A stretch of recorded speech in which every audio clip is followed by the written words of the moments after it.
क्या आप जानते हैं, एक बार स्वयं चंद्रदेव ने अपने गुरु बृहस्पति की पत्नी तारा का अपहरण कर लिया था। देवताओं और असुरों के बीच भयंकर युद्ध छिड़ गया था।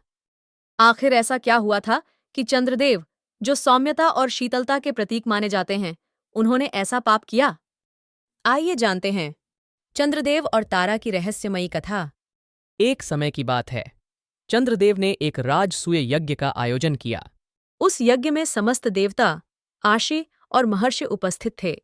वहीं उपस्थित थीं देवगुरु बृहस्पति की पत्नी देवी तारा। तारा का तेज, उनकी बुद्धि और उनकी सुंदरता ऐसी थी कि स्वयं चंद्रदेव की दृष्टि उन पर ठहर गई।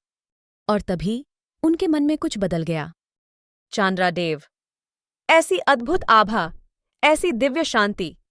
तारा, तुम्हारे बिना तो चंद्रलोक अधूरा लगता है। लेकिन तारा एक पतिव्रता स्त्री थीं। उन्होंने चंद्रदेव के प्रस्ताव को अस्वीकार कर दिया। पर चंद्रदेव का मोह बढ़ता गया, बढ़ता ही गया। एक दिन चंद्रदेव ने अपनी इच्छा के वश में होकर देवगुरु बृहस्पति की अनुपस्थिति में तारा का अपहरण कर लिया और उन्हें अपने चंद्रलोक ले गए। पूरा स्वर्ग स्तब्ध रह गया। देवगुरु बृहस्पति का क्रोध सीमा पार कर गया। बृहस्पति, हे चंद्र, तुमने अपने गुरु की पत्नी को अपहरण कर अधर्म किया है।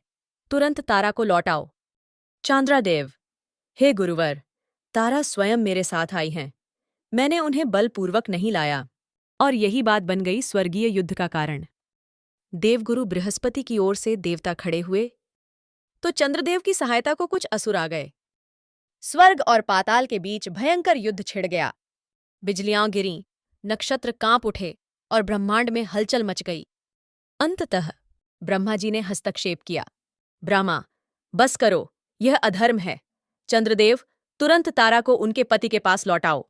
चंद्रदेव ने विवश होकर तारा को लौटा दिया। लेकिन कुछ समय बाद तारा गर्भवती हुईं। बृहस्पति ने पूछा, बृहस्पति, तारा, इस गर्भ में जो बालक है, उसका पिता कौन है? तारा मौन रही। देवताओं के दबाव में उन्होंने कहा, तारा, यह बालक चंद्रदेव का पुत्र है।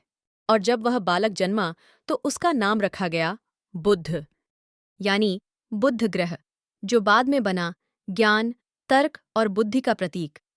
यह कथा केवल एक प्रेम कहानी नहीं है, बल्कि एक गहरी दार्शनिक सच्चाई को प्रकट करती है। चंद्र मन और भावनाओं का प्रतीक है। बृहस्पति ज्ञान और अनुशासन का प्रतीक। तारा बुद्धि और प्रेरणा की देवी। जब मन, चंद्र, बुद्धि, तारा पर हावी होता है, तब असंतुलन जन्म लेता है। और जब इन दोनों का समन्वय होता है, तब जन्म होता है बुध, यानी संतुलित बुद्धि का। तो यही है वह कहानी, जब चंद्र की शीतलता बन गई थी वासना की ज्वाला, और उस अग्नि से जन्मा था बुध, जो आज भी आकाश में चमकता है, मानव मन और बुद्धि के संतुलन का प्रतीक बनकर। अगर आपको यह कथा पसंद आई तो वीडियो को लाइक करें, अपने विचार कमेंट में लिखें और हमारे चैनल को सब्सक्राइब करें, जहां हम लाते हैं आपके लिए प्राचीन कथाओं के रहस्य और दिव्यता।